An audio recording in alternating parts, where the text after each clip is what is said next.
And you are live.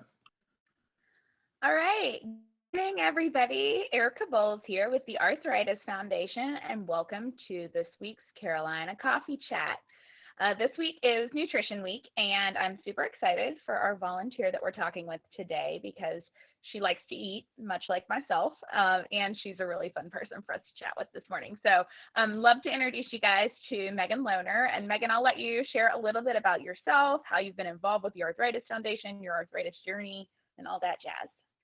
Awesome. Thanks, Erica. I am excited to be here. Gives me something to do during this season of life. I was diagnosed with arthritis when I was 14. I had been having pain for a couple years and it kind of got passed off as like growing pains and all that stuff. Um, so I finally was referred to a pediatric rheumatologist and he right away said it was arthritis. And so since then it's been like 12 years now, which is crazy. But switching between meds, figuring out like lifestyles that work for me. One thing that has been awesome is being involved in the Arthritis Foundation. I moved down to North Carolina about almost 4 years ago, and that's when I really kind of kickstarted my journey with the foundation. I do a lot of stuff for the walk, along with you, Erica. I'm on that committee. I also was a peer mentor with the iPeer to Peer program. So I flew out to Atlanta, did some training, and have had a great time connecting with some peers that have been newly diagnosed. Um, Also with the Live Yes Arthritis Network and some connect groups, working on kickstarting a program here in Raleigh with that. So it's been really cool. And I wish that I had had all these tools when I was first diagnosed at 14 or even before I was diagnosed to learn how to advocate for myself to my doctor. So yeah, it's really awesome to be here and be able to share my story with a foundation that's had so much effect on my life. Excellent. Well, we love that we have you as part of our team here in the Carolinas. So, as Megan mentioned, she does a lot with us. She's involved all over the place. And so she's a great volunteer. And today we are going to chat a little about your life involving food. So, I know that you are a foodie in general. And so this week we're focusing on nutrition and, how can we stay healthy during quarantine and beyond. But what are some of the things that you've been munching on to stay healthy and not gain the quarantine 15, if you will? It's been hard because we go grocery shopping and it's like we're trying to limit the time that we're at the store. So we go, stretch out to 2 weeks, hopefully even 3 between going to the grocery store. But what that means is that we're buying our little junk food, snack food to fill that whole 3 week period. And it's really hard to not eat all of that on night 1 and 2 after grocery shopping. So I've been kind of trying to offset that by buying a lot of fruits and vegetables. One of my favorite snacks is frozen blueberries, and I'll sprinkle just like a tiny bit of sugar and almond milk over it. And it kind of turns into like a frosty coating on the blueberries. And that's something, it's almost like an ice cream treat. And so that's kind of my favorite like tricks to do is replace some of these junk foods with healthier options, and make it so it's easy to grab instead of reaching for a handful of M&Ms from the cupboard. Things like the mini bell peppers, like the little sweet peppers that come, those are super easy to snack on. And if you have like hummus or peanut butter or whatever you like to dip them in, and it's easier said than done for sure. And I tend to go like, the whole day eating super well. And then it hits like 8 o'clock and I turn on Netflix and I just want every snack that you could possibly imagine. But I also have learned what works for my body. And I know that if I eat a ton of sugar, or eat a ton of like fried foods, that it's going to have an effect on how I feel the next day. So pros and cons. For sure. I love that idea with the blueberries because I definitely use the hummus and like dips and stuff. I try to eat vegetables instead of getting chips out. But I am a sweets person, so I'm gonna have to try your frozen blueberry idea. That one's great. Now, do you have anything that you've noticed with your arthritis that is a trigger for it? If you eat this, like you're just gonna like not feel as good in terms of your joints, or anything that you find that you try to aim to eat more of to help, keep inflammation down? Mm-hmm.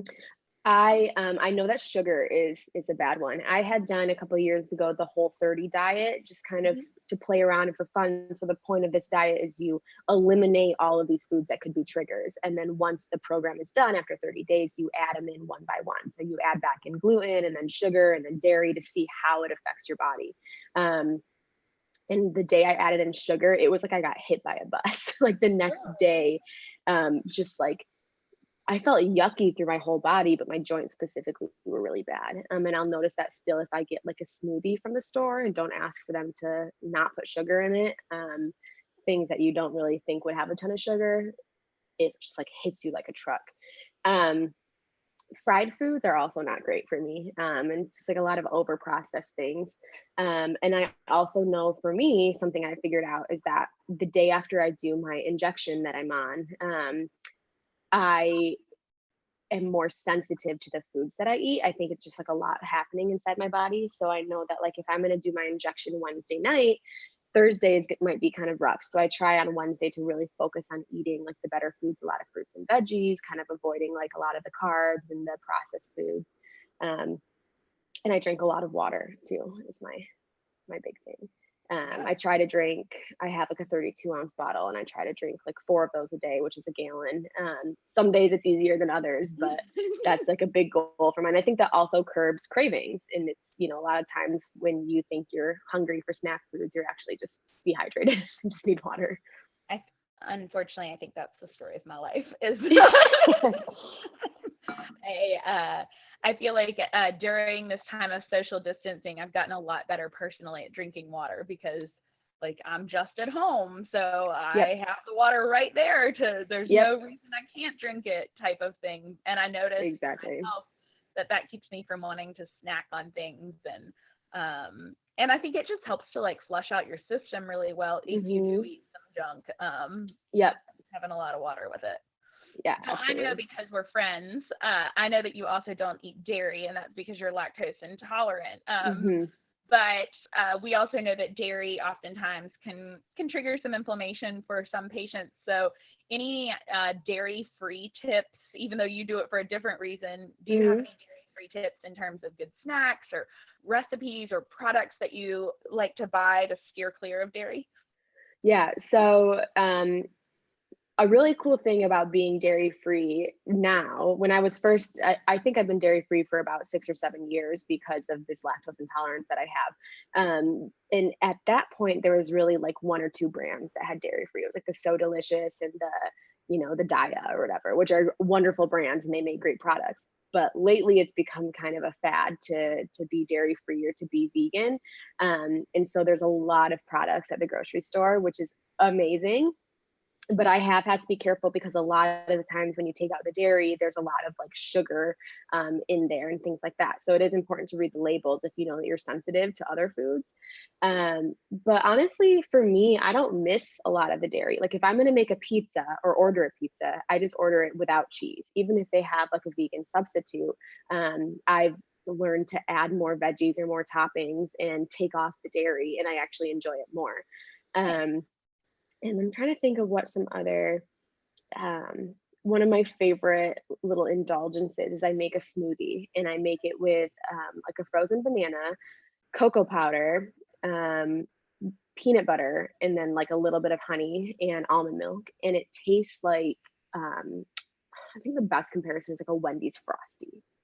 And so it's not just like a, right, it's so good, and it's all, like it's not terrible ingredients in it, and you can make it super sweet if you add a little bit more peanut butter, a little bit more honey, and it just really kind of brings you back into that, and it has no dairy in it, which is amazing.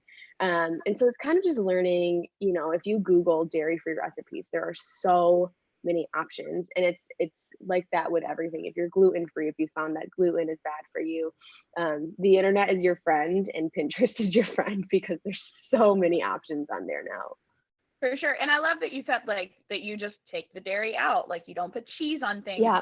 Because a lot of times I think we forget that could easily fix the problem, and we try to find a replacement for everything, and sometimes things are just as good, if not better, without the cheese or without the sour cream or Yeah, and sometimes you just want that cheese, and there's, if you go to Whole Foods, they have like some amazing brands that make cheese that like really satisfy that craving. If what you're looking for just to have a cheese board, there are options.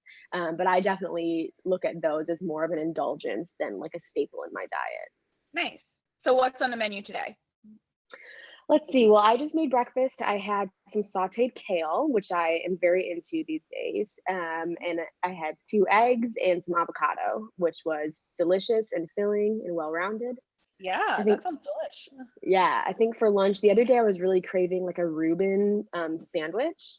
Um, Big sauerkraut family over in my in my house, not my current house with my husband. He would not touch it, but where I grew up. So I kind of did my own little twist on it, and I bought some turkey and some sauerkraut and grilled up a little sandwich, and that is probably what I'll have for lunch. And then for dinner,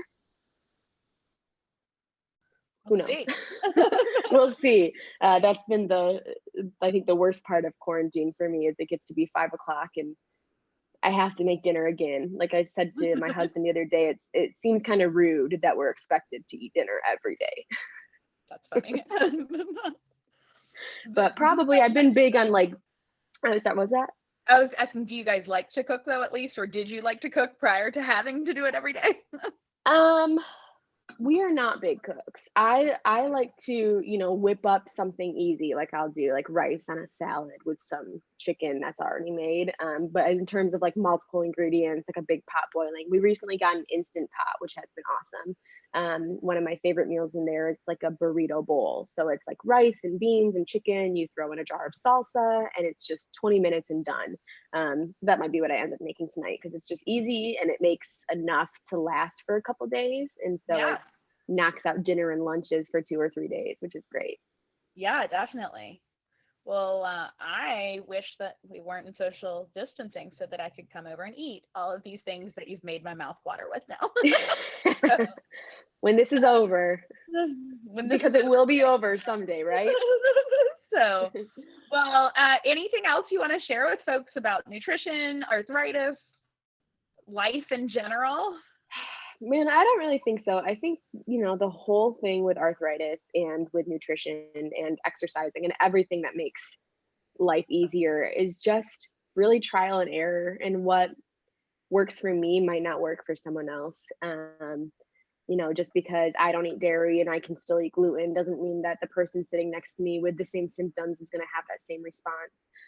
So really just trying things out, talking to your doctor, talking to friends. I've had great experiences talking to other arthritis warriors, whether I meet them online or through, the local events, and just kind of saying, hey, what works for you and what have you found, and kind of comparing notes and trying out different things, and really just giving your body some grace. It's Yeah, doing the best.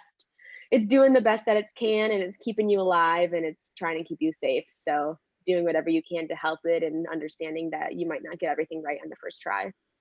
excellent. I think that's great advice.